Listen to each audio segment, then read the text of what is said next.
A father or a mother can request money from their children, and their children must give them, otherwise they are in major sin, on 4 conditions. If these 4 conditions are met, then you're obliged to help your parents. Number 1, if it's not going to cause harm on the child, then that's the first condition. A parent can request money.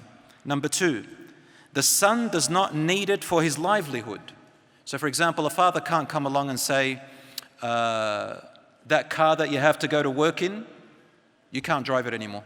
You can go take the bus, or you can walk to work. I'm going to keep driving it. You're not allowed to do that. So if it's not going to cause, it's not the livelihood of a child. Number 3, if they say to you, I want your money to give it to your siblings.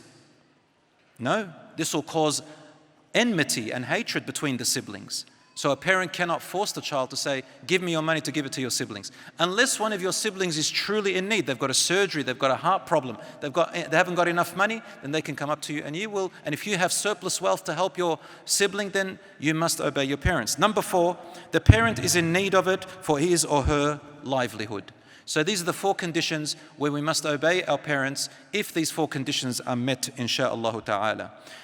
Imam Malik said that one man came to him and he was married, and he said, "Yeah, Imam, my mother, she watches me. Every time I have an income and every time I get a gift, I have a wife, I have children, she says to me, you must go and give your sister a share first, before you give your wife, before you give your children, before you give anybody."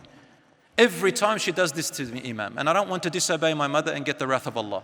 Imam Malik said to him, be kind and sensitive to your mother's feelings. At the same time, you are not obliged to obey her. Because the Prophet, peace be upon him, said that your wife and your children are the first in line of financial provision. Why? Because the wife has no one else but her husband. In Islam, the husband has to provide his wife. Number 2, the children don't have anyone but their mum and dad. As for the parents, yes, they have the son, but they may have other children. And they also may have their spouse. And they have other people, inshallah, who can help them. So the children, it's a balance. Everybody has their right